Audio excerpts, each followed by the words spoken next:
Hello students, welcome back to my YouTube channel smart study science classes. आज के इस video में हम देखने वाले हैं क्लास 10th साइंस का अध्याय रासायनिक अभिक्रिया समीकरण के कुछ महत्वपूर्ण एमसीक्यूज। इससे पहले यदि आप मेरे चैनल पर नए हो तो चैनल को सब्सक्राइब करें और वीडियो को ज़्यादा से ज़्यादा लाइक करें और शेयर करें। चलिए तो वीडियो को स्टार्ट करते हैं, जिसमें हमारा सबसे पहला प्रश्न आता है।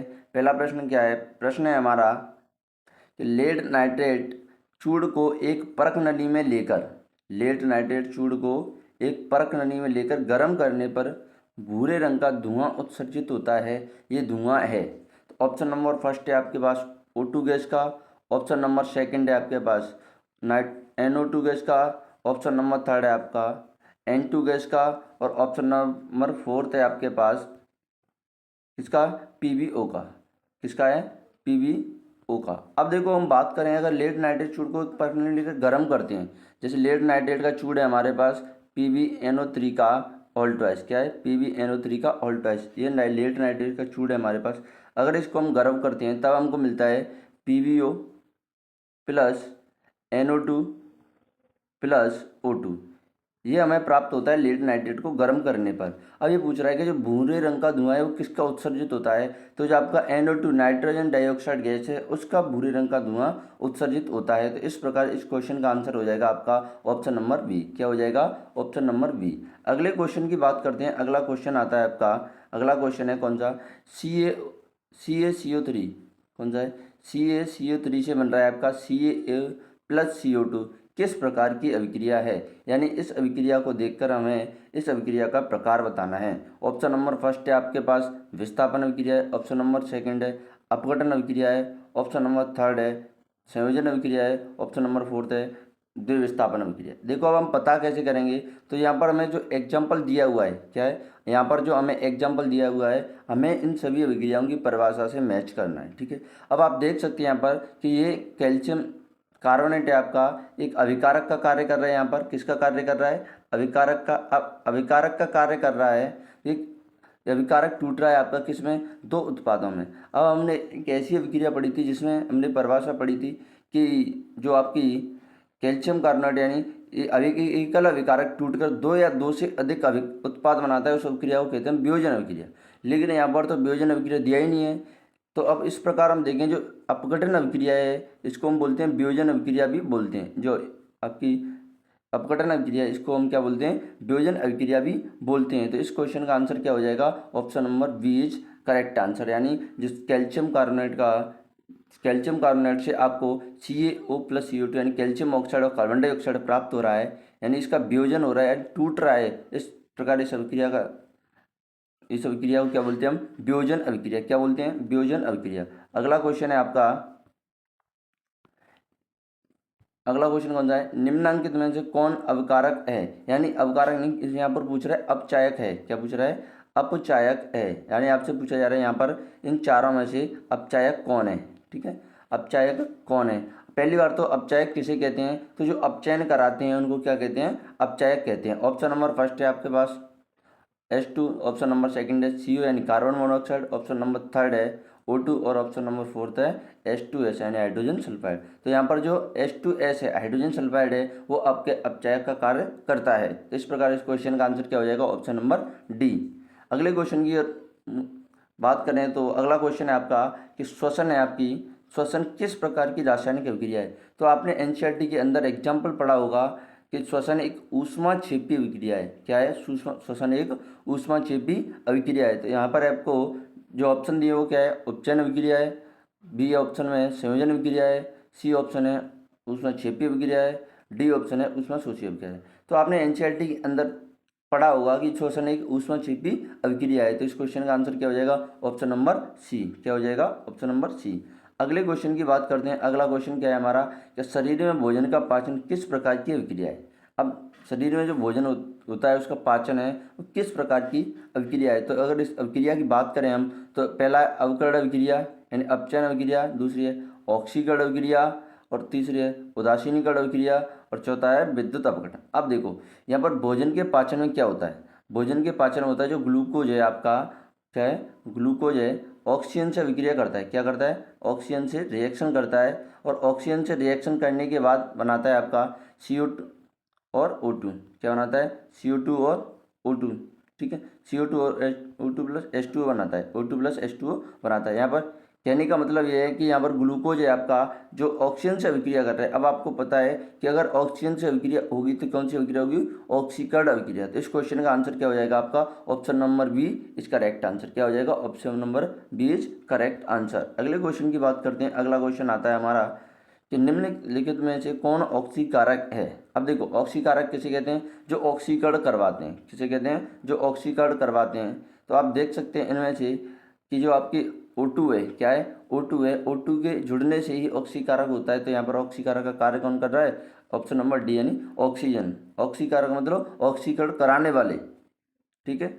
अगला क्वेश्चन है, अगले क्वेश्चन की बात करें तो अगला क्वेश्चन है भौतिक परिवर्तन है, यानी भौतिक परिवर्तन कैसा होता है। ऑप्शन नंबर फर्स्ट है आपके पास स्थायी, ऑप्शन नंबर सेकंड है, ऑप्शन नंबर फर्स्ट के अस्थाई, ऑप्शन नंबर सेकंड है स्थायी, और ऑप्शन नंबर थर्ड में स्थायी और अस्थायी यानी ए और बी दोनों, और ऑप्शन नंबर फोर्थ है इनमें से कोई नहीं।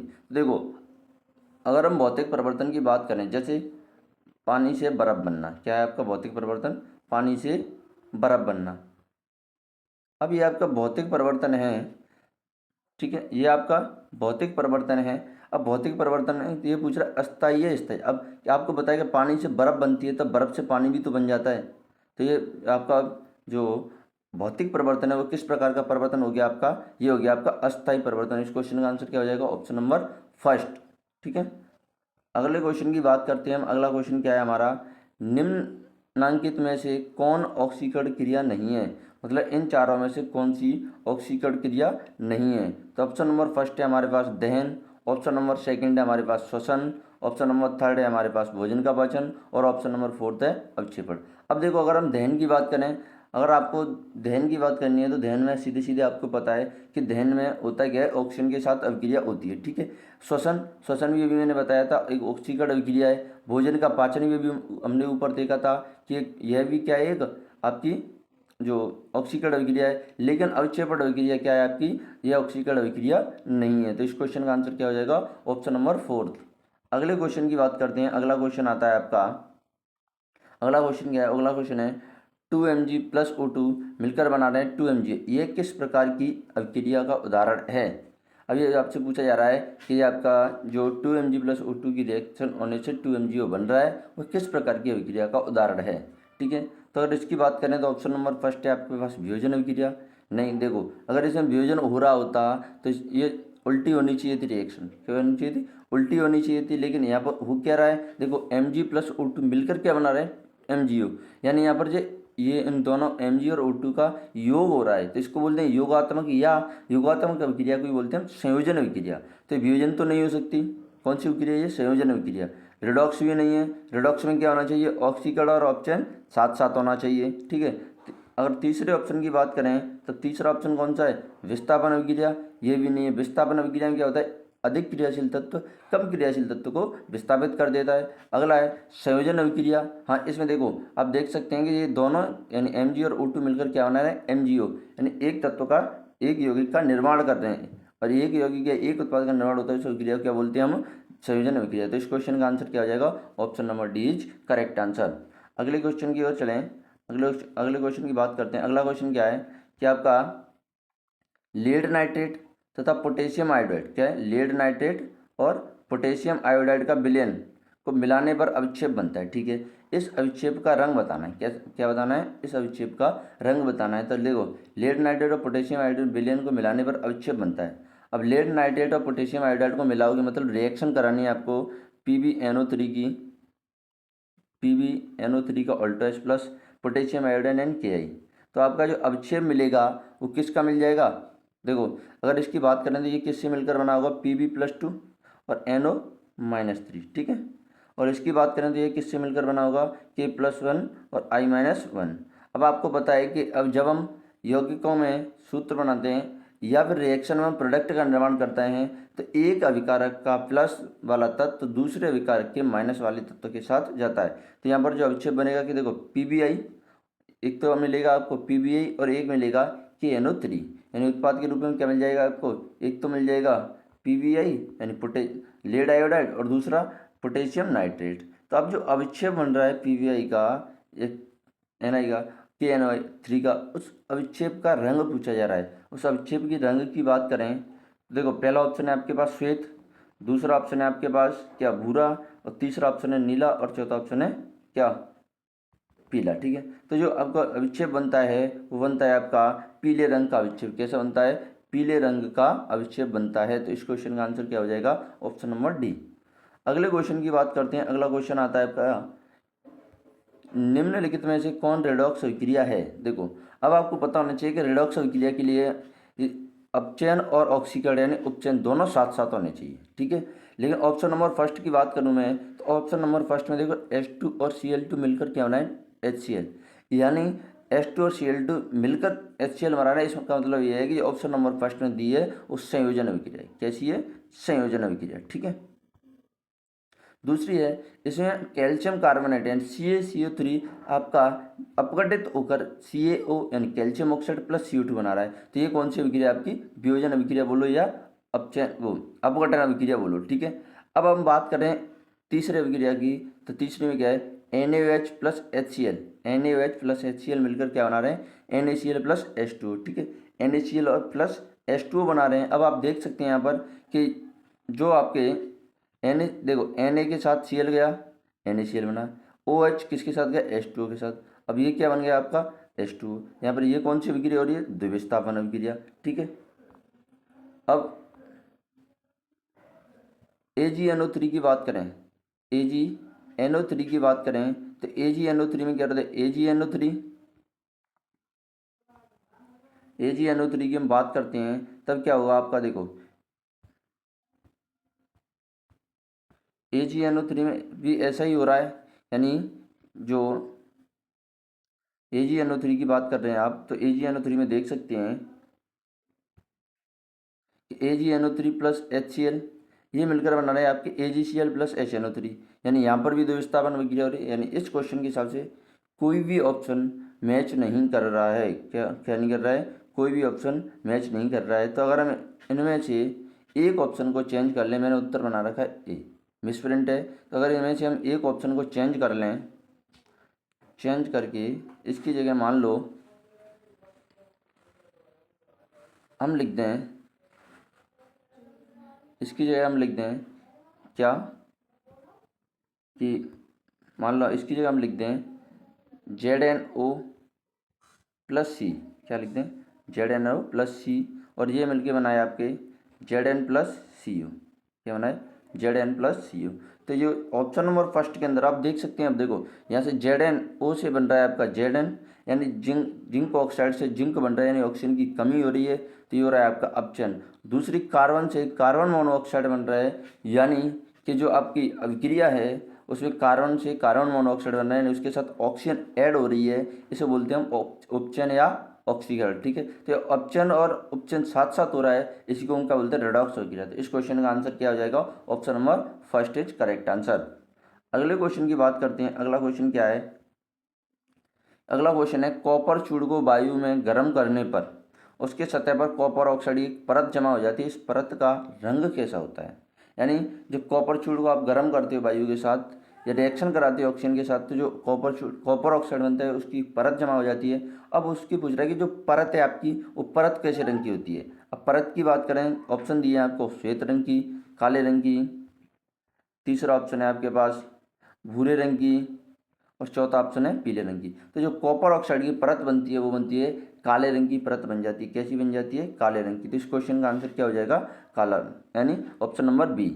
अगले क्वेश्चन की बात करें हम, अगला क्वेश्चन क्या है? अगला क्वेश्चन है कि मैग्नीशियम के रिबन को रेगमाल से रगड़कर दहन प्रक्रिया कराई जाती है, क्योंकि देखो क्वेश्चन भी पूछा जाता है आपको कि मैग्नीशियम रिबन को वायु में जलाने से पहले दहन क्यों मतलब वायु में जलाने से पहले साफ क्यों किया जाता है, रेगमाल से रगड़कर साफ क्यों किया जाता है? तो उसका कारण बताना है आपको। तो पहला कारण है आपका मैग्नीशियम रिबन की सतह रुखड़ी है। ऐसा कोई रीजन नहीं है कि उसकी सतह रुखड़ी होती है। दूसरा ऑप्शन है आपके पास कि जो मैग्नीशियम रिबन है की सतह पर मैग्नीशियम ऑक्साइड की पतली परत को हटाया जाता है। यहाँ ये हो सकता है। अगर और ऑप्शन देखें हम तो मैग्नीशियम रिबन की सतह को चमकीला बनाया जाता है। ऐसा कुछ नहीं है कि मैग्नीशियम रिबन को चमकीला बनाया जाता है इसलिए हम हटाते हैं, और ऑप्शन नंबर डी इनमें से कोई नहीं। तो इस क्वेश्चन का आंसर हो जाएगा ऑप्शन नंबर बी, यानी मैग्नीशियम रेंग की सतह पर मैग्नीशियम ऑक्साइड की जो पतली परत होती है उसको हटाया जाता है। ठीक है, अगला क्वेश्चन है आपका, अगला क्या है, नमक के घोल में, क्या है, नमक के घोल में सिल्वर नाइट्रेट का घोल डालने पर दही जैसा श्वेत अवक्षेप बनता है, कौन सी अभिक्रिया है। देखो, अब मैं नमक के घोल की बात करूँ, नमक यानी NaCl प्लस सिल्वर नाइट्रेट यानी AgNO3। ठीक है, इस प्रकार की कुछ अभिक्रिया है AgNO3। अब NaCl और AgNO3, अब आप देख सकते हो क्या बनेगा, NaNO3 बनेगा, Na3, ठीक है, NaNO3 प्लस आपको उत्पाद के रूप में मिलेगा AgCl। तो जो NaNO3 है यहाँ पर आपको अविक्षेप मिलेगा, इसका यानी द्विविस्थापन अभिक्रिया है। और एक और चीज़ याद रखना कि जो आपकी द्विविस्थापन अभिक्रिया होती है उसको ही हम अविक्षेपण अभिक्रिया बोलते हैं। तो इस क्वेश्चन का आंसर क्या हो जाएगा, option number C is correct answer. अगले क्वेश्चन की ओर मूव करते हैं। अगला क्वेश्चन है, मैग्नीशियम के दहन के फलस्वरूप मैग्नीशियम ऑक्साइड प्राप्त किया जाता है, जो तो इस ऑक्साइड का रंग कैसा है, यानी जो Mg+O2 की रिएक्शन से आपका MgO बनता है उसका कलर कैसा होता है। ऑप्शन नंबर फर्स्ट लाल, ऑप्शन नंबर सेकंड काला, ऑप्शन नंबर थर्ड उजला, और ऑप्शन नंबर फोर्थ है आपका भूरा। तो जो मैग्नीशियम ऑक्साइड बनता है उसका रंग आपका उजला उजला सा होता है। तो इस क्वेश्चन का आंसर क्या हो जाएगा आपका उजला, यानी ऑप्शन नंबर सी। ठीक है, अगले क्वेश्चन की ओर मूव करते हैं। अगला क्वेश्चन क्या है आपका, जिस अभिक्रिया में अविक्षेप का निर्माण होता है, जिस अभिक्रिया में अविक्षेप का निर्माण होता है उस अभिक्रिया को क्या कहते हैं। तो जिस अभिक्रिया के अंतर्गत अविक्षेप का निर्माण होता है उस अभिक्रिया को हम अविक्षेपण अभिक्रिया कहते हैं। क्या कहते हैं, अविक्षेपण अभिक्रिया। ठीक है, तो ये क्वेश्चन नंबर 17 का आंसर है आपका। अगले क्वेश्चन की ओर मूव करते हैं। अगला क्वेश्चन क्या है, निम्नलिखित में से यानी निम्नांकित में से कौन ऑक्सीकारक नहीं हो सकता।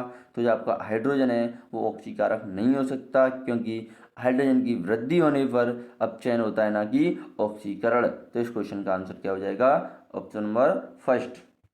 अगले क्वेश्चन की ओर मूव करते हैं हम। अगला क्वेश्चन क्या है हमारा, अगला क्वेश्चन है, रासायनिक समीकरण अभिक्रिया का है, संक्षिप्त रूप है, सांकेतिक रूप है, पूर्ण रूप है, वैसे कोई नहीं। तो आप देख सकते हैं कि रासायनिक अभिक्रिया हम लिखते हैं, जब शब्दों में लिखते हैं तो बड़ी होती है, और रासायनिक समीकरण लिखते हैं तो वही लाइन छोटी हो जाती है। तो इस प्रकार हम बोल सकते हैं कि जो आपकी रासायनिक अभिक्रिया है वो रासायनिक समीकरण का क्या है, संक्षिप्त रूप है। अगले क्वेश्चन की ओर मूव करते हैं। अगला क्वेश्चन क्या है हमारा, संगमरमर का, क्या अगला क्वेश्चन, संगमरमर का रासायनिक सूत्र है। अब संगमरमर का रासायनिक सूत्र पूछा जा रहा है आपसे, तो पहला ऑप्शन है CaOH का उल्टा, दूसरा ऑप्शन है CaCO3, तीसरा ऑप्शन है CaO, और चौथा ऑप्शन है आपके पास Ca यानी कैल्शियम। ठीक है, तो आपसे संगमरमर का रासायनिक सूत्र पूछा जा रहा है, तो जो पहला वाला ऑप्शन है उसको तो बोलते हैं बुझा हुआ चूना या कैल्शियम हाइड्रोक्साइड, दूसरा ऑप्शन है इसको बोलते हैं कैल्शियम कार्बोनेट, बट इसी कैल्शियम कार्बोनेट को ही हम बोलते हैं संगमरमर। क्या बोलते हैं, संगमरमर, इसी को या फिर बोल देते हैं मार्बल, दोनों का सूत्र एक ही है, संगमरमर या मार्बल। तो इस क्वेश्चन का आंसर क्या आ जाएगा, option number B is correct answer. अगले क्वेश्चन की ओर मूव करते हैं। अगला क्वेश्चन क्या आता है आपका, अगला क्वेश्चन है आपका, निम्नांकित में से कौन ऑक्सीकारक नहीं है। क्या अगला क्वेश्चन, निम्नांकित में से कौन ऑक्सीकारक नहीं है। तो अगर हम बात करें, दहन बिल्कुल है, क्योंकि इसमें ऑक्सीजन के साथ अभिक्रिया होती है, श्वसन भी ऑक्सीजन के साथ अभिक्रिया करता है, और भोजन का पाचन यह भी ऑक्सीकारक है। और अगला ऑप्शन है अवक्षेपण। तो अभी बताया था ये तो कि जो अवक्षेपण है उसमें आयनों का आदान प्रदान होता है, अवक्षेप बनता है, ना कि ऑक्सीकरण होता है। तो इस क्वेश्चन का आंसर क्या हो जाएगा, ऑप्शन नंबर।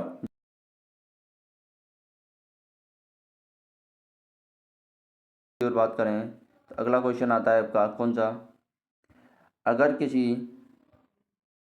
किसी रासायनिक अभिक्रिया में हाइड्रोजन का अनुपात बढ़ाया जाए या ऑक्सीजन का अनुपात घटाया जाए तो ऐसी अभिक्रिया क्या कहलाती है। अब आपको ये पता है कि किसी अभिक्रिया में हाइड्रोजन की वृद्धि होती है और ऑक्सीजन की कमी होती हो तो उस अभिक्रिया को बोलते हैं हम क्या, क्या बोलेंगे, अपचयन अभिक्रिया। क्या बोलेंगे, अपचयन अभिक्रिया। तो आप ये देख सकते हैं यहाँ पर कौन सा ऑप्शन मैच हो रहा है, क्या हो रहा है, आप देख सकते हैं कि यहाँ पर कौन सा ऑप्शन आपका मैच कर रहा है, तो वही क्या हो जाएगा, आपका आंसर हो जाएगा। ऑप्शन नंबर फर्स्ट है आपके पास उपचयन अभिक्रिया, ऑप्शन नंबर सेकंड है ऊष्माक्षेपी, और ऑप्शन नंबर थर्ड है अपचयन अभिक्रिया, और ऑप्शन नंबर फोर्थ है अवक्षेपण अभिक्रिया। तो इस क्वेश्चन का आंसर क्या हो जाएगा, अपचयन अभिक्रिया। क्या हो जाएगा, अपचयन अभिक्रिया। चलिए अगले क्वेश्चन की ओर मूव करते हैं। अगला क्वेश्चन आता है आपका, अगला क्वेश्चन क्या है कि निम्नांकित में से कौन सूर्य प्रकाश अपघटित हो जाता है, यानी इन चारों में से कौन सा है जो आपके सूर्य के प्रकाश से अपघटित हो जाता है, यानी सूर्य की उपस्थिति में किसकी अभिक्रिया होती है, NAVR की? बिल्कुल नहीं भाई साहब, NCERT के अंदर ऐसा कुछ भी नहीं है। KClO3 ऐसा भी नहीं है। और देखें ऑप्शन KBr, ये भी नहीं है, KBr भी नहीं है, यानी potassium bromide, AgBr and silver bromide, ये आप NCERT के अंदर मेंशन भी कर रखा है कि इस अभिक्रिया का जो AgBr है आपका, वो AgBr Ag+Br2 बनाता है। क्या बनाता है, Ag+Br2। अगर इसको बैलेंस करते हैं अपन, तो बैलेंस करने के लिए क्या मिलता है, 2 आगे यहाँ और 2 यहाँ। लेकिन अब इस यहाँ पर NCERT के अंदर मेंशन कर रखा है कि ये जो AgBr है, इसी का उपयोग श्याम श्वेत फोटोग्राफी में होता है। किसमें होता है, श्याम श्वेत फोटोग्राफी में होता ही होता है। लेकिन ये किसकी उपस्थिति में होता है, तो प्रकाश की उपस्थिति में। यही पूछा जा रहा है आपसे कि प्रकाश की उपस्थिति में कौन विघटित हो जाता है, तो इस क्वेश्चन का आंसर क्या हो जाएगा, option number D is correct answer. अगर अगले क्वेश्चन की बात करें तो अगला क्वेश्चन है आपका, चूना पत्थर को ऊष्मा देने पर, चूना पत्थर को ऊष्मा देने पर CaO और CO2 यानी कैल्शियम ऑक्साइड और CO2 प्राप्त हो, इस अभिक्रिया को क्या कहते हैं? चलो आप बताते हैं इस अभिक्रिया को क्या कहते हैं। तो आपको पता है चूना पत्थर का सूत्र क्या है, CaCO3। इससे क्या बन जाएगा आपका, इससे बन जाएगा CaO+CO2। अब ये बन गया आपका, आप देख सकते हैं कि कैल्शियम कार्बोनेट है, चूना पत्थर है, उसका वियोजन हो रहा है किसमें, कैल्शियम ऑक्साइड और CO2 में। इस प्रकार को क्या बोल देंगे हम, वियोजन अभिक्रिया। अब आप देख सकते हैं वियोजन अभिक्रिया कहाँ पर है आपकी, option number C is correct answer. अगले क्वेश्चन की ओर मूव करते हैं। अगला क्वेश्चन क्या है आपका, अगला क्वेश्चन है, अगर गर्म करने पर CuO+H2 गैस प्रवाहित की जाए तो परत किस रंग का हो जाएगा, यानी जो परत है वो किस रंग की बनेगी। तो जो आपकी परत है वो किस रंग की बन जाती है, लाल रंग की, किसकी, लाल रंग की, काले रंग की, भूरे रंग की और पीले रंग की। देखो कॉपर ऑक्साइड है, CuO+ गर्म, इसको गर्म करोगे तो क्या बन जाएगा, Cu+H2। तो कॉपर है, कॉपर की परत किस रंग की बन जाएगी, और क्या भूरे रंग की, किस रंग की, भूरे रंग की। तो आंसर क्या हो जाएगा इस क्वेश्चन का, option number C is correct answer. अगले क्वेश्चन की बात करते हैं कि श्वेत सिल्वर क्लोराइड क्या है, श्वेत सिल्वर क्लोराइड सूर्य के प्रकाश में दूसरे रंग का हो जाता है, ऐसा क्या होता है, ऐसा क्यों होता है। तो सिल्वर क्लोराइड का वियोजन Ag और Cl में होता है। सिल्वर क्लोराइड से Ag के बनने से, सिल्वर क्लोराइड से Cl बनने से सभी सही हैं, ऐसा तो कुछ नहीं है। देखो अगर आपके पास सिल्वर क्लोराइड है यानी AgCl है, जैसे मैंने अभी आपको AgBr बताया था, उसी प्रकार ये भी विघटित होता है Ag+Cl2 में। तो ये जो AgCl के बनने से ही आपका क्या है, सिल्वर क्लोराइड का दूसरा रंग हो जाता है। सिल्वर सूर्य के प्रकाश में कैसा रंग हो जाता है, दूसरा रंग यानी ग्रे रंग का हो जाता है। तो इस क्वेश्चन का आंसर क्या हो जाएगा आपका, option number first is correct answer. अगले क्वेश्चन की ओर मूव करते हैं। अगला क्वेश्चन है आपका, अगला क्वेश्चन क्या, उपचयन अपचयन अभिक्रिया को क्या कहते हैं। तो उपचयन अपचयन अभिक्रिया को एक ही शब्द में बोले तो रिडॉक्स अभिक्रिया बोलते हैं। क्या बोलते हैं, रिडॉक्स अभिक्रिया। तो इस क्वेश्चन का आंसर क्या हो जाएगा, ऑप्शन नंबर फर्स्ट। अगले क्वेश्चन की बात करते हैं हम। अगला क्वेश्चन क्या है हमारा, अगला क्वेश्चन है कि वायु मैग्नीशियम रेवन के वायु में दहन के फलस्वरूप श्वेत पदार्थ मैग्नीशियम ऑक्साइड बनाता है। इस अभिक्रिया में Mg का क्या होता है। देखो मैग्नीशियम रेवन को अपन वायु के साथ गर्म करते हैं तो मैग्नीशियम ऑक्साइड बनता है। अब आपसे पूछा जा रहा है कि मैग्नीशियम है उसका क्या होता है, अपचयन होता है, उपचयन होता है, अपचयन उपचयन होता है, और अगला है आपका इनमें से कोई नहीं। देखो अब इस क्वेश्चन को देखें तो Mg है आपकी, ऑक्सीजन से रिएक्शन करेगी, बनाएगी क्या, MgO। क्या बनाएगी, MgO। ठीक है, अब ये MgO बनाएगी तो आप देख सकते हैं यहाँ पर Mg यहाँ से यहाँ जा रहा है, मतलब यहाँ देखो अभिकारक के अंदर Mg के साथ ना तो ऑक्सीजन है ना हाइड्रोजन है, यानी कोई नहीं है। लेकिन जैसे ही उत्पाद में कन्वर्ट हो रहा है तो आपके Mg के साथ में आपको देखने को मिल रहा है ऑक्सीजन। अगर ऑक्सीजन किसी के साथ जुड़ता है यानी ऑक्सीजन की किसी में वृद्धि होती है तब उसका उपचयन होता है, या ऑक्सीकरण बोलते हैं, क्या बोलते हैं, उपचयन बोलते हैं। तो इस क्वेश्चन का आंसर क्या हो जाएगा, ऑप्शन नंबर बी। क्या हो जाएगा, ऑप्शन नंबर बी। अगला क्वेश्चन है आपका, संचारण किस प्रकार की अभिक्रिया है। संचारण किस प्रकार की अभिक्रिया है। तो मैंने आपको संचारण, या आपने एनसीईआरटी के अंदर पढ़ा होगा, जो संचारण है वो आपका किसके अंदर आता है, उपचयन अभिक्रियाओं के प्रभाव के अंतर्गत क्या आता है। एनसीईआरटी के अंदर जो आपका संचारण है वो किसके अंतर्गत आता है, उपचयन अभिक्रियाओं के प्रभाव के अंतर्गत। यानी जो संचारण है वो किसके अंतर्गत आ रहा है, आपका उपचयन अभिक्रियाओं के प्रभाव के अंतर्गत या अनुप्रयोग के अंदर। तो आपका संचारण किस प्रकार की अभिक्रिया होगी, संचारण यानी उपचयन अभिक्रिया। किस प्रकार की अभिक्रिया, उपचयन अभिक्रिया। तो इस क्वेश्चन का आंसर क्या हो जाएगा, option number D. Magnesium ribbon का वायु में दहन, ये पूछ रहा है मैग्नीशियम रेवन का वायु में दहन एक है, भौतिक परिवर्तन नहीं है, क्योंकि Mg+O2 के साथ रिएक्शन हो रही है। अब रिएक्शन हो रही है तो बनता क्या है, MgO। तो रिएक्शन हो रही है यानी भौतिक परिवर्तन हो ही नहीं सकता। कोई परिवर्तन नहीं, ये भी नहीं है, कोई अभिकारक नहीं है, ये भी नहीं है। लेकिन रासायनिक परिवर्तन है, या तो आप रासायनिक परिवर्तन बोलो या फिर आप रासायनिक अभिक्रिया बोलो, ये दोनों ही आपके सही हैं। तो इस क्वेश्चन का आंसर क्या हो जाएगा, रासायनिक परिवर्तन।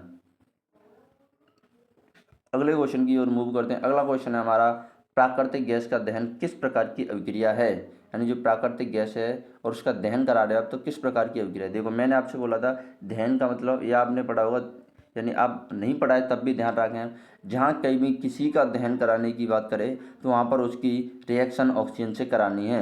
अब प्राकृतिक गैस का दहन, ये एग्जाम्पल एनसीईआरटी के अंदर सीधा सीधा मेंशन कर रखा है कि जो आपका ये जो एग्जाम्पल है वो संयोजन अभिक्रिया का एग्जाम्पल है, या फिर संयोजन की जगह अब देखोगे तो ऊष्माक्षेपीय अभिक्रिया के अंतर्गत ये मेंशन कर रखा है। किसके अंदर, ऊष्माक्षेपीय अभिक्रिया के अंतर्गत। यानी प्राकृतिक गैस किसको बोलते हैं, प्राकृतिक गैस बोलते हैं हम CH4 को प्लस O2।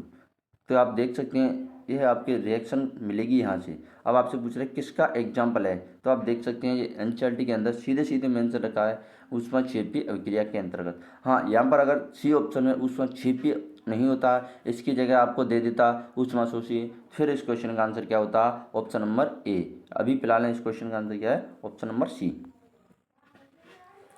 अगले क्वेश्चन की ओर मूव करते हैं। अगला क्वेश्चन है, जिन रासायनिक अभिक्रियाओं उत्पाद के साथ साथ ऊष्मा उत्पन्न होती है उसे कहते हैं। यह तो आपकी ऊष्माक्षेपीय अभिक्रिया की डायरेक्ट परिभाषा दे रखी है। क्या दे रखी है, ऊष्माक्षेपीय अभिक्रिया की डायरेक्ट ही परिभाषा दे रखी है। तो ये इस क्वेश्चन का आंसर क्या हो जाएगा, option number B is correct answer. अगले क्वेश्चन की ओर बात करें तो मैग्नीशियम रिबन के दहन होने पर किस प्रकृति की लौ उत्पन्न होती है। तो आपकी श्वेत और चमकदार कैसी होती है, श्वेत और चमकदार लौ उत्पन्न होती है। अगला क्वेश्चन है आपका, जिंक तथा लेड कॉपर की अपेक्षा, जिंक तथा लेड कॉपर की अपेक्षा। अब आपसे पूछ रहा है कि जिंक और लेड हैं वो कॉपर की अपेक्षा कैसे होते हैं। तो आपने एनसीईआरटी के अंदर पढ़ा होगा, कम क्रियाशील, अधिक क्रियाशील, समान क्रियाशील, इनमें से कोई नहीं। देखो अब मैं इनका एग्जाम्पल देता हूँ। जैसे जिंक की बात करूँ तो Zn+CuSO। अब ये आपका क्या बनाता है, ZnSO4+Cu, ठीक है। और दूसरा एग्जाम्पल है आपका यही कि लेड, यानी लेड की बात करूँ तो लेड है Pb+CuSO4, ये बनाता है आपका PbSO4+Cu। अब दोनों एग्जाम्पल्स में देख सकते हैं कि जैसे जिंक की बात करूँ मैं, जिंक वाले एग्जाम्पल की, जिंक कॉपर को विस्थापित कर रहा है, कहाँ से, कॉपर सल्फेट से, और बन क्या रहा है, जिंक सल्फेट और कॉपर। तो देखो अब विस्थापन कब होता है, यानी जिसकी क्रियाशीलता दूसरे तत्वों से अधिक होती है तभी वह उस तत्व को विस्थापित कर सकता है। इसी प्रकार CuSO4 से Cu को विस्थापित कर रहा है, बना क्या रहा है, PbSO4, क्या बना रहा है, PbSO4। तो इन दोनों अभिक्रिया में आप देख सकते हैं जिंक और लेड कॉपर की अपेक्षा अधिक क्रियाशील हैं, तभी विस्थापन अभिक्रिया हो पा रही है, यानी तभी ये कॉपर को विस्थापित कर पा रहे हैं। तो इस क्वेश्चन का आंसर क्या हो जाएगा आपका, ऑप्शन नंबर सेकंड, यानी अधिक क्रिया, जो आपके जिंक और लेड हैं कॉपर से कैसे हैं, अधिक क्रियाशील हैं। कैसे हैं, अधिक क्रियाशील हैं।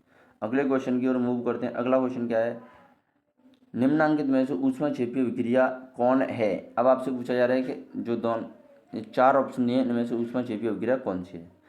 तो आप ध्यान रखना, जब कभी भी आपको ऊष्माक्षेपी अभिक्रिया पूछे तो उसके लास्ट में आपको प्लस में ऊष्मा लिखी मिलेगी। क्या मिलेगी? प्लस में ऊष्मा लिखी मिलेगी, ऊष्मा या ऊर्जा लिखी मिलेगी। वही आपका एग्जाम्पल किसका है? ऊष्माक्षेपी अभिक्रिया का। किसका है? ऊष्माक्षेपी अभिक्रिया का। तो इस क्वेश्चन का आंसर क्या हो जाएगा? Option number first. बाकी के देख सकते हो यहाँ पर आयनों का आदान प्रदान हो रहा है, तो ये आपकी द्विविस्थापन अभिक्षेपण अभिक्रिया। यहाँ पर संयोजन H2 प्लस I2 मिलकर क्या है? 2HI, यानी संयोजन अभिक्रिया है। और ये लास्ट वाली कौन सी है? CaCO3 से आपका CaO और CO2 बन रहा है, यानी कैल्शियम ऑक्साइड CO2 बन रहा है। ये आपकी वियोजन अभिक्रिया है। तो इस प्रकार इस क्वेश्चन का आंसर क्या हो जाएगा आपका? Option number first. ठीक है, अगले क्वेश्चन की ओर मूव करते हैं। अगला क्वेश्चन क्या है हमारा? अगला क्वेश्चन है, वे अभिक्रियाएं जिनमें अभिकारकों के बीच आयनों का आदान प्रदान होता है उन्हें कहते हैं। अभी मैंने बताया था कि जो वे ऐसी अभिक्रियाएं जिनमें आयनों के बीच में अभिकारकों के बीच में आयनों का आदान प्रदान होता है उन्हें कहते हैं द्विविस्थापन अभिक्रिया। क्या कहते हैं? द्विविस्थापन अभिक्रिया। ये भी आपकी एनसीईआरटी की परिभाषा सीधे की सीधे बना रखी है। तो इस क्वेश्चन का आंसर क्या हो जाएगा? द्विविस्थापन अभिक्रियाएं। अगले क्वेश्चन की ओर मूव करते हैं। अगला क्वेश्चन क्या है? निम्नांकित में से कौन सी सूचना रासायनिक समीकरण से प्राप्त नहीं होती है? अब तो आपसे पूछा जा रहा है कि इनमें से कौन सी सूचना आपके रासायनिक समीकरण से प्राप्त नहीं हो सकती? प्रतिक्रिया का रंग, यानी क्रिया का रंग, प्रतिफलों के मोलों के अनुपात, अभिकारकों के सूत्र, अभिकारकों के में उपस्थित परमाणु। देखो, इन तीनों चीज़ों को तो आप रासायनिक समीकरण से प्राप्त कर सकते हो, लेकिन जो रंग है उनका, उसको प्राप्त नहीं कर सकते हो। तो इस क्वेश्चन का आंसर क्या आ जाएगा? Option number first is correct answer. अगले क्वेश्चन की ओर मूव करते हैं। अगला क्वेश्चन क्या है हमारा कि 2Mg प्लस O2 मिलकर 2MgO बना रही है। रासायनिक समीकरण किस प्रकार का है? कंकाली है? नहीं भाई साहब, अगर कंकाली होता तो ये इसके आगे दो नहीं होनी चाहिए थी, दोनों के आगे दो नहीं होनी चाहिए थी, मतलब संतुलित नहीं होनी चाहिए थी। संतुलित है, बिल्कुल है। देखो अब दिखाते हैं संतुलित कैसे है। यहाँ पर देखो, अभिकारक के अंदर मैग्नीशियम कितने? 2। उत्पाद के अंदर मैग्नीशियम कितने? 2। अभिकारक के अंदर ऑक्सीजन कितनी? 2। और 2 इंटू ऑक्सीजन करोगे तो ये कितनी हो जाएगी? 2 यानी O2। तो उत्पाद के अंदर भी ऑक्सीजन कितनी? 2। तो इस क्वेश्चन का आंसर क्या हो जाएगा आपका? ऑप्शन नंबर सेकंड, यानी जो आपकी रासायनिक समीकरण दी हुई है वो कैसी है? संतुलित है। कैसी है? संतुलित है। अगले क्वेश्चन की ओर मूव करते हैं। अगला क्वेश्चन है कि आपकी Fe2O3 रिएक्शन करता है एल्यूमिनियम के साथ, तो ये बनता है Al2O3 प्लस 2Ap। यह अभिक्रिया किस प्रकार की है? यानी जो आपकी फेरिक ऑक्साइड एल्यूमिनियम के साथ अभिक्रिया कर रही है तो बना रहे एल्यूमिनियम ऑक्साइड और आयरन। ये किस प्रकार की अभिक्रिया है? तो आप देख सकते हैं, देखो यहाँ पर एल्यूमिनियम ने आयरन को विस्थापित कर दिया, यानी एल्यूमिनियम आयरन की जगह आकर खुद बैठ गया। कौन बैठ गया? एल्यूमिनियम आयरन की जगह आकर खुद बैठ गया और उत्पाद बना आपका Al2O3 प्लस Ap। तो ये अभिक्रिया किस प्रकार की होगी? अब आपको बताएं, यहाँ पर एक अणु का विस्थापन हो रहा है, तो एक अभिक्रिया किस प्रकार की होगी? विस्थापन अभिक्रिया। किस प्रकार की? विस्थापन अभिक्रिया। तो इस क्वेश्चन का आंसर क्या हो जाएगा? ऑप्शन नंबर डी, यानी विस्थापन अभिक्रिया। अगले क्वेश्चन की ओर मूव करते हैं। अगला क्वेश्चन है, किसी अभिक्रिया में भाग लेने वाले पदार्थ क्या कहलाते हैं? तो आपको पता है, किसी अभिक्रिया में कोई पदार्थ भाग लेता है तो उसको हम क्या बोलते हैं? अभिकारक। क्या बोलते हैं? अभिकारक। तो इस क्वेश्चन का आंसर क्या हो जाएगा आपका? Option number C. क्या हो जाएगा? Option number C. अगले क्वेश्चन की ओर मूव करते हैं। अगला क्वेश्चन क्या है? निम्नांकित में से कौन सही नहीं है, यानी कौन सा सही नहीं है? ठीक है, अगर बात करें सही की तो ऑक्सीकरण और अपकरण नहीं है, ये अपचयन है आपका। क्या है? अपचयन। ठीक है, यानी ये क्या बोल रहे हैं? ऑक्सीकरण अपचयन साथ साथ होते हैं, कोई बात नहीं, हो जाते हैं। किसमें? रेडॉक्स अभिक्रिया में। ऊष्माक्षेपी अभिक्रिया में ताप का शोषण होता है, ये गलत बात है। अगर ऊष्माक्षेपी अभिक्रिया है तो फिर ताप निकलता है, ऊष्मा उत्सर्जित होती है, जबकि ताप का शोषण किसके अंदर होता है? ऊष्मा शोषी की अभिक्रिया। ये पूछ रहा है कौन सा सही नहीं, यानी गलत कौन सा है? तो ऑप्शन नंबर बी। बाकी का आप देख सकते हैं, दहन और श्वसन ऑक्सीकरण के उदाहरण है। सही बात है। चिपचिकी तैलियों में नाइट्रोजन गैस नरम नहीं भरा जाता है। चिपचिकी तैलियों में ऑक्सीजन कौन सा गैस भरा जाता है? नाइट्रोजन गैस भरा जाता है। इस क्वेश्चन का आंसर क्या हो जाएगा? Option number B. क्या हो जाएगा? Option number B. ठीक है, अगले क्वेश्चन की ओर मूव करते हैं। अगला क्वेश्चन क्या है? अगला क्वेश्चन है यहाँ पर, अभिक्रिया CuO यानी कॉपर ऑक्साइड हाइड्रोजन के साथ रिएक्शन करके कॉपर प्लस H2O में किसका अपचयन होता है? तो देखो, यहाँ पर कॉपर ऑक्साइड से कॉपर बन रहा है, मतलब ऑक्सीजन की कमी आ रही है। क्या आ रही है? ऑक्सीजन की कमी आ रही है, यानी जिसमें ऑक्सीजन की कमी आती है तो उसे उसको क्या बोलते हैं, अपचयन। किसका अपचयन हो रहा है, तो कॉपर ऑक्साइड का। किसका हो रहा है, कॉपर ऑक्साइड। तो ऑप्शन नंबर बीज करेक्ट आंसर। ठीक है, ये हो गया आपका 44 नंबर क्वेश्चन। अगले क्वेश्चन की ओर मूव करते हैं। अगला क्वेश्चन क्या है, अगला क्वेश्चन बोल रहा है कि आप वह अभिक्रिया जिसमें दो या दो से अधिक अभिकारक, ये ऑक्सीकारक नहीं है, क्या है, अभिकारक। क्या है, अभिकारक। ठीक है, दो या दो से अधिक अभिकारक मिलकर एकल उत्पाद का निर्माण करते हैं, उसे क्या बोलते हैं। ये भी आपकी एनसीईआरटी की परिभाषा दे रखी है डायरेक्ट ही, यानी ऐसी अभिक्रिया जिसमें दो या दो से अधिक अभिकारक आपस में मिलकर क्या कर रहे हैं, आपके एक उत्पाद का निर्माण कर रहे हैं, उस अभिक्रिया को हम बोलते हैं संयोजन अभिक्रिया। क्या बोलते हैं, संयोजन अभिक्रिया। तो इस क्वेश्चन का आंसर क्या हो जाएगा, ऑप्शन नंबर 20 करेक्ट आंसर। क्या हो जाएगा, ऑप्शन नंबर 20 करेक्ट आंसर। ठीक है, अगले क्वेश्चन की ओर मूव करते हैं। अगला क्वेश्चन क्या बोलता है, अगला क्वेश्चन बोल रहा है कि जब अभिकारक यानी अभिकारक, जब अभिकारक जब अभिकारक टूटकर छोटे छोटे उत्पाद उत्पन्न करता है तो उसे क्या बोलते हैं। देखो, अब अभिकारक टूट रहा है, यानी ऐसी अभिक्रिया जिसमें अभिकारक टूटकर छोटे छोटे उत्पाद बनाते हैं उसे बोलते हैं हम वियोजन अभिक्रिया। क्या बोलते हैं, वियोजन अभिक्रिया। तो इस क्वेश्चन का आंसर क्या हो जाएगा, वो ऑप्शन नंबर ए, यानी वियोजन अभिक्रिया। बाकी का आप देख सकते हैं, संयोजन में अभिकारक जुड़ते हैं, संयोजन क्या होता है, अभिकारक जुड़ते हैं ऊष्मा चेपी में भी, अभिकारक जुड़ते हैं ऊष्मा शोषी में, या नहीं। वियोजन अभिक्रिया अगर ऐसे बोलता है कि ऐसी अभिक्रिया जिन्हें ऊष्मा अवशोषित होती है, तब ऑप्शन क्या हो जाता है आपका, ऊष्मा शोषी अभिक्रिया। ठीक है, अगला क्वेश्चन है आपका वह अभिक्रिया जिसमें दो या दो से अधिक ऑक्सीकारक, ये तो रिपीट हो गया, कोई दिक्कत नहीं है, ये भी रिपीट है। अगला क्वेश्चन, निम्नांकित में से कौन सी अभिक्रियाओं के युग्म हमेशा साथ साथ होते हैं।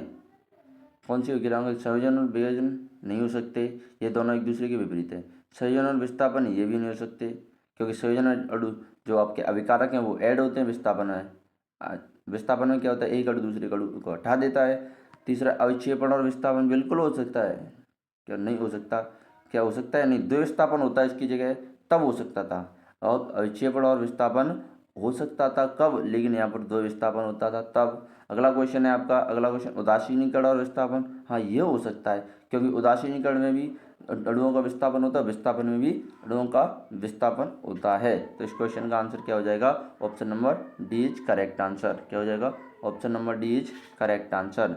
अगले क्वेश्चन की ओर मूव करते हैं। अगला क्वेश्चन क्या बोलता है, अगला क्वेश्चन बोल रहा है कि कॉपर सल्फेट के घोल में लोहे चूर्ण डालने पर क्या पृथक होता है। देखो, अगर मान लो कॉपर चूर्ण है, कॉपर सल्फेट है, तो CuSO4, अब इसमें आपने डाल दिया लोहे का चूर्ण यानी Fe।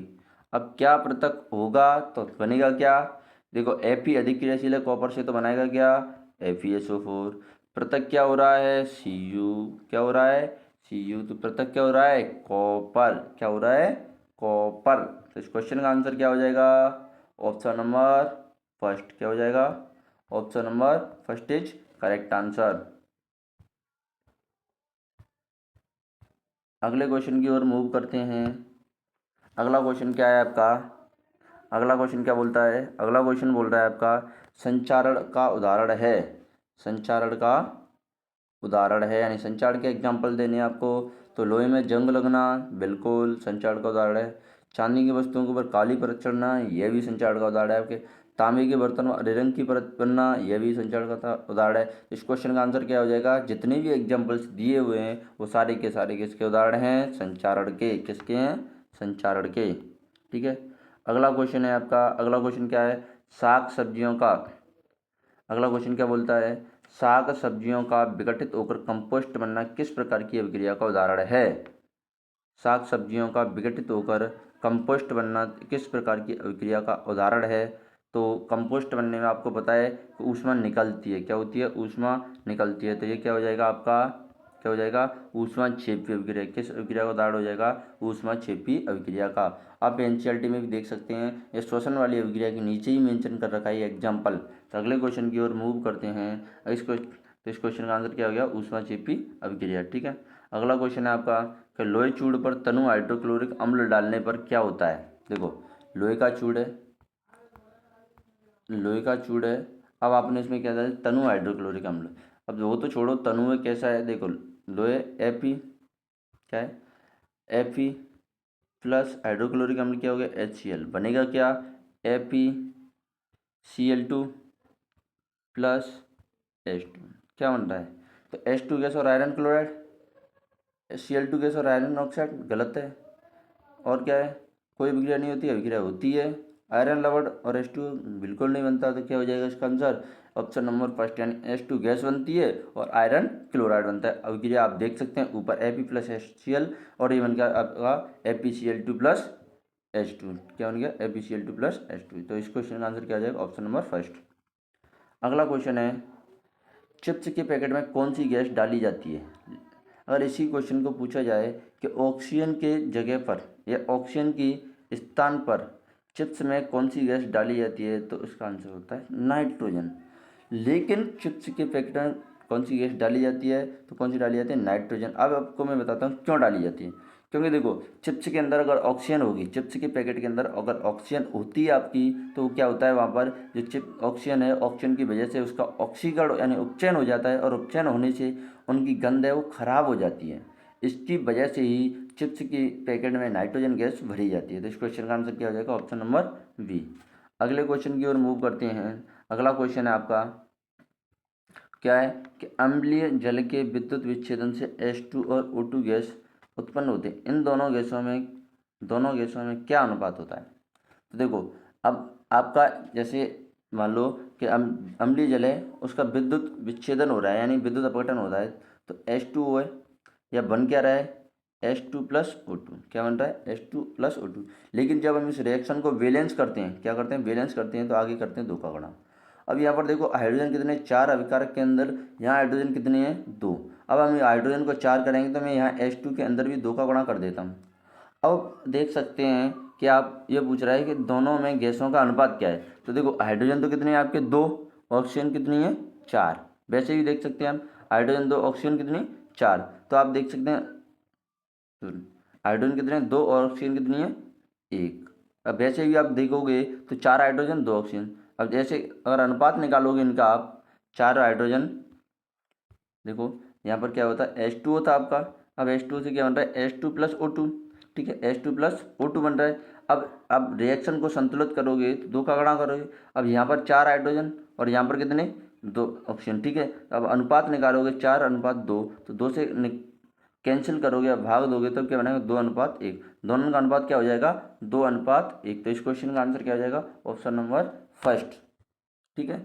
अगला क्वेश्चन है आपका निम्नलिखित में से कौन समीकरण संतुलित नहीं है, यानी निम्नलिखित में से कौन सा समीकरण संतुलित नहीं है। तो ये देखो आपको चेक करना H2 प्लस Cl2 2HCl, भाई साहब बिल्कुल संतुलित है। देख सकते हैं हम हाइड्रोजन भी 2 है, कैल्शियम भी 2, सॉरी क्लोरीन भी 2 इस साइड भी देखोगे तो आप हाइड्रोजन भी 2 और क्लोरीन भी 2, लेकिन H2 और Cl2, ठीक है संतुलित है। ये बताना है निम्न में कौन सा समीकरण संतुलित है, ठीक है H2 प्लस Cl2। यहाँ पर देखो हाइड्रोजन 2 क्लोरीन 2, लेकिन हाइड्रोजन और क्लोरीन इस साइड एक एक है, ये संतुलित नहीं है। दूसरा है 2H2 2Cl2, यानी हाइड्रोजन 4 क्लोरीन 4, लेकिन इस साइड जो हाइड्रोजन क्लोरीन की संख्या है वो 2 2 है, तो ये भी संतुलित नहीं है। 2H2 2Cl2 HCl, ये भी संतुलित नहीं है क्योंकि यहाँ हाइड्रोजन 4, यहाँ क्लोरीन 4, यहाँ क्लोरीन 1 और हाइड्रोजन 1, तो ये भी संतुलित नहीं। जो ऊपर वाला option number first H2 plus Cl2 मिलकर आपका बना 2HCl, ये अभिक्रिया संतुलित है। यही बताना था आपका क्वेश्चन में कि निम्नलिखित में से कौन सा समीकरण संतुलित है। अगला क्वेश्चन है आपका, अगला क्वेश्चन क्या है, अगला क्वेश्चन बोलता है कि जो आपकी विकृति घनता के लिए उत्तरदायी अभिक्रिया कौन सी है।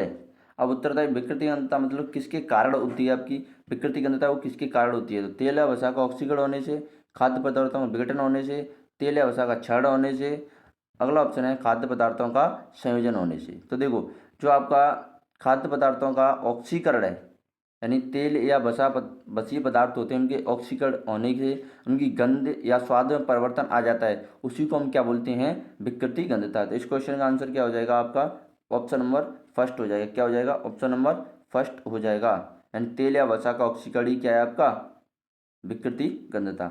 अगले क्वेश्चन की ओर मूव करते हैं। अगला क्वेश्चन क्या है आपका, अगला क्वेश्चन है निम्नलिखित में से कौन सी समीकरण असंतुलित है। क्या है असंतुलित है, यानी संतुलित नहीं है। निम्नलिखित में से कौन सी समीकरण संतुलित नहीं है। तो अगर हम बात करते हैं ApCl2 की, ApCl2 प्लस Cl2 मिलकर क्या बना रहे हैं आपकी ApCl3। आप देख सकते हैं कि जो आपकी ApCl3 में क्लोरीन यहाँ पर कितने 3, यहाँ पर क्लोरीन देखो इस साइड अभिकारक में कितने 2 और 2 4, ये तो वैसे ही संतुलित नहीं है। अगर बात करते हैं दूसरे ऑप्शन की तो 2Ap प्लस 3Cl2 मिलकर क्या है 2ApCl3। तो आप देख सकते हैं आयरन 2 इस साइड, आयरन इस साइड भी 2, क्लोरीन 3 × 2 6, या इधर इस साइड भी 3 दूनी 6, यानी 6 क्लोरीन इधर और 6 क्लोरीन इधर, यानी ऑप्शन नंबर बी संतुलित है। अब आप बाकी के चेक कर सकते हैं, सारी की सारी रिएक्शन संतुलित हैं, किसको छोड़ के देखो यहाँ पर मिसप्रिंट है आपकी, क्या होगा PbO NO3 कितनी हो जाएगी 2 4, जो आपकी ऑक्सीजन कितनी हो जाएंगी, ठीक है। अगर इसमें बात करोगे आप तीसरी अभिक्रिया के अंदर, तो नाइट्रोजन 2, ठीक है। अब ऑक्सीजन कितनी होनी चाहिए 6, तो 3 दूनी 6, 2 2 4 और 2 6, ठीक है। तो ये आपके ये भी संतुलित है। 2H2 + O2 ये क्या हो जाए 2H2O, ठीक है। तो ये भी संतुलित है। संतुलित कौन सी नहीं है बताना क्या था, संतुलित कौन सी नहीं है, तो ऑप्शन नंबर फर्स्ट के अंदर जो अभिक्रिया दी हुई है आपकी वो संतुलित अभिक्रिया नहीं है, ठीक है। इस प्रकार इस क्वेश्चन का आंसर क्या हो जाएगा ऑप्शन नंबर फर्स्ट। अगले क्वेश्चन की बात करें हम, अगला क्वेश्चन क्या है हमारा, अगला क्वेश्चन है द्रव्यमान संरक्षण के सिद्धांत के अनुसार, यानी द्रव्यमान संरक्षण का सिद्धांत होता है तो उसके अनुसार क्या होता है, द्रव्यमान का नाश नहीं होता, सही बात है, यानी द्रव्यमान खत्म नहीं होता, द्रव्यमान का निर्माण भी नहीं होता, ये भी सही है। अगला क्या है आपका, अगला है उत्पादन के कुल द्रव्यमान अभिकारक के कुल द्रव्यमान के तुल्य होता है, यानी बराबर होता है, सही बात है। तो इनमें से सभी, यानी ऑप्शन नंबर डी क्या है आपका करेक्ट आंसर है, क्या है option number D correct answer. यानी ना तो आपका देखो जो आपका द्रव्यमान संरक्षण का नियम होता है, ना तो उसमें आपका द्रव्यमान बनता है ना ही खत्म होता है, लेकिन दोनों ओर के यानी अभिकारक और उत्पाद के द्रव्यमान दोनों के बराबर होते हैं। उत्पाद नहीं है, ये क्या है उत्पाद, क्या है उत्पाद, ठीक है। अगला क्वेश्चन है आपका, अगला क्वेश्चन क्या है, अगला क्वेश्चन है Ap + CuSO4 मिलकर बनाते हैं Ap + Cu, ये किस प्रकार की अभिक्रिया को उदाहरण है। आपको दिखाई दे रहा है Ap किसको हटा रहा है Cu को, और बना क्या रहा है ApSO4 + Cu, यानी देखो यहाँ पर एक अणु का विस्थापन हो रहा है, तो इस अभिक्रिया को बोलते हैं विस्थापन अभिक्रिया, क्या है विस्थापन अभिक्रिया। तो इस क्वेश्चन का आंसर क्या हो जाएगा option number B correct answer. अगला क्वेश्चन है आपका, अगला क्वेश्चन क्या है कि Na2, अगला क्या है Na2SO4 BaCl2 मिलकर क्या बना रहे हैं BaSO4 + 2NaCl। इस अभिक्रिया में BaSO4 का श्वेत अवक्षेप बनता है, क्या बन रहा है इस अभिक्रिया में BaSO4 का श्वेत अवक्षेप बनता है। इस अभिक्रिया को कहते हैं, देखो जिस अभिक्रिया के अंदर गत अवक्षेप बनता है उसे बोलते हैं हम अविक्षेपण अभिक्रिया, क्या बोलते हैं अविक्षेपण अभिक्रिया। तो इस क्वेश्चन का याद, और इस क्वेश्चन का आंसर क्या हो जाएगा ऑप्शन नंबर फर्स्ट, यानी अवक्षेपण अभिक्रिया, क्या हो जाएगा अवक्षेपण अभिक्रिया। अगला क्वेश्चन है आपका, अगला क्वेश्चन क्या है, अब देखो यहाँ पर ये होते हैं आपके सारे के सारे क्वेश्चन खत्म। यदि वीडियो आपको अच्छी लगे तो वीडियो को लाइक करें और वीडियो को ज़्यादा से ज़्यादा शेयर करें, और यदि आप चैनल में नए हैं तो चैनल को सब्सक्राइब करें। Thank you.